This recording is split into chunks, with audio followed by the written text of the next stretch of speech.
the Dak attack. Dak Prescott pass yards, an enormous matchup against the Philadelphia Eagles. Horvat, predict the prop. Okay, yeah, Rusty. That Eagles defense. Whew. 245.5. I'll go. It don't matter if you win by an inch or a mile. Winning's winning.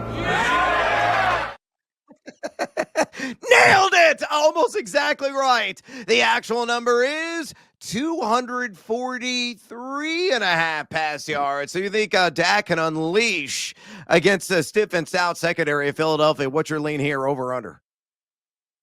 So I actually kind of like Dallas in the game. I think Dallas might win this game outright, 3.5 dogs. But still, man, I would lean under just against this secondary right now. I know it's not a big number or anything like that, but the Eagles secondary is their strength and their pass rush. They're giving up a 56.8% completion rate, 6.6 yards per pass attempt. I would actually lean under. I think Dallas is going to have to run the ball here to keep it close. And that's tough to do against that Eagles run D, man. They're not even giving up 4 yards per carry. But I still lean under here.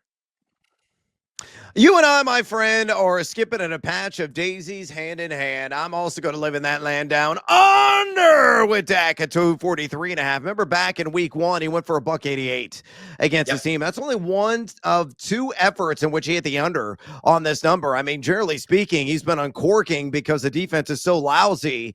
He's got to play catch-up ball, and it's nice having a luxury of throwing a rock to George Pickens, who went off last week, and CeeDee Lamb, who goes off seemingly every week. Oh, yeah, you got Jake Ferguson.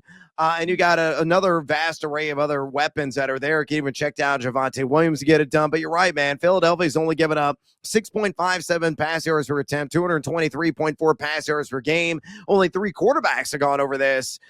Yeah, I think the under is the appropriate play. And I'm kind of with you too, man. I got a gut feeling Dallas is going to win this sucker straight up.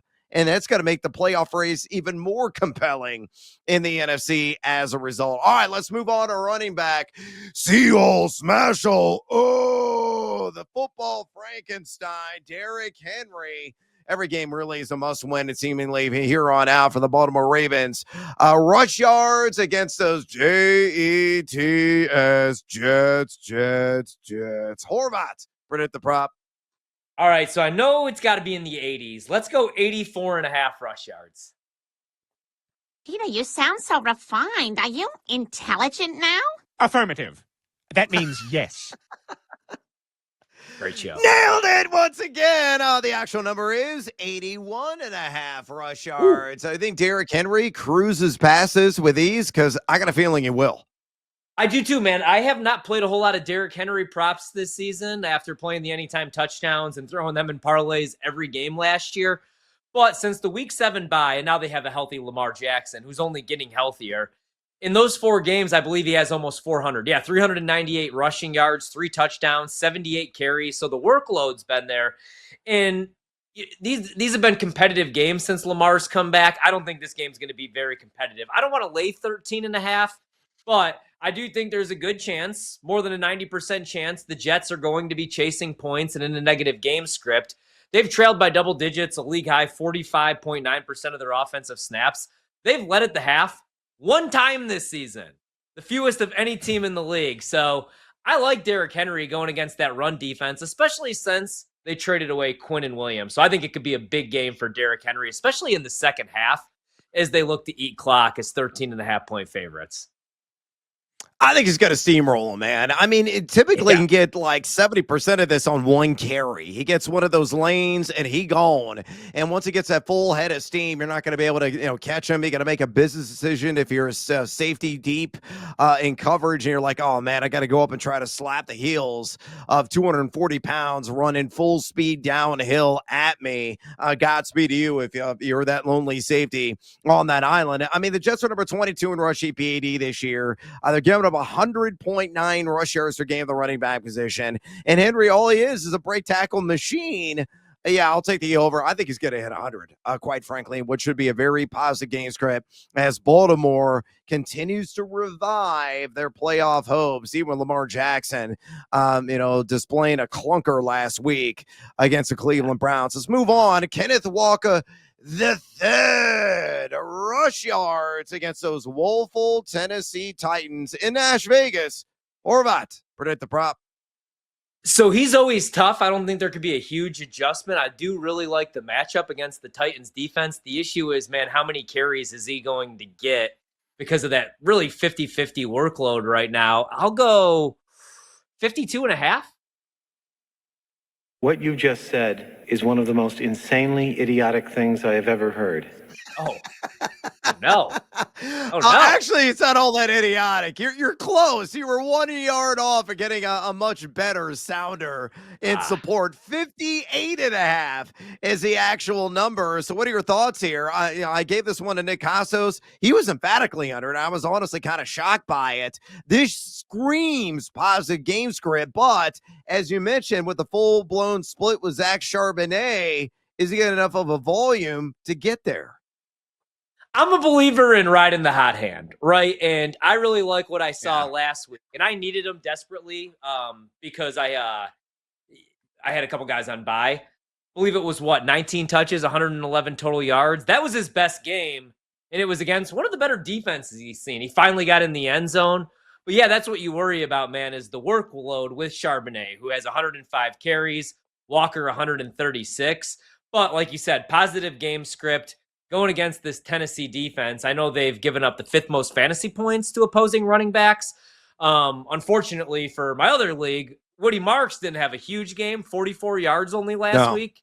Carries were there. He had 8 touches, but just couldn't get going. But I like this spot for Seattle a lot better.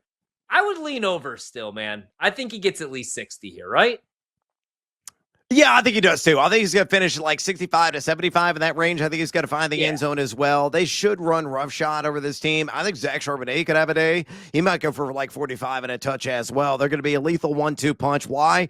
Tennessee giving up 4.74 yards per carry, 109 flat rush yards per game, just to the running back position. And you're right, KW III has been ultra efficient on a per touch basis. Where you look at the YAC numbers and missed tackles force. Yeah, I'll take the over as well, 58.5. All right, let's work in maybe 2 more. We'll see how much time we got. Go to wide receiver, Emeka Egbuka, and a mammoth matchup under the primetime lines against the LA Rams in the City of Angels. Receiving yards, Ryan, predict the prop. 62.5. Hey, look, everybody, Billy peed his pants. Of course I peed my pants. Everybody my age pees their pants. It's the coolest. That's a great sounder right there. Dude, oh, so close yet again. Just barely outside that window. The actual number is 68.5. So is it under lean for you? No, I would bet the over here, man, just because the targets are going to be there. 31 over the last 3 weeks.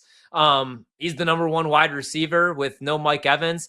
And you got Godwin still trying to work back. Even if you get him and Bucky Irving, I kind of like the spot more for Egbuka because he's doing all this with bracket coverage. So I think he gets in the 70s. I disagree, man. I'm going to take the under on this because the Rams are a real deal Holyfield in that secondary. Number 2 in drop back EPAD. Only 6 wide receivers have gone over this. Pocket got a lot of Kobe Durant in coverage. He's only given up a 64.8 passer rate in his assignment, so barely under there. Quickly, Patrick Mahomes pass yards against the Colts. Horvat, predict the prop. 262.5. I'm sorry, Eddie, but that's incorrect. Oh, believe it or not, it's 272.5. Is that way too high? Man, you know what? I'm gonna say no. I think this game could be a shootout.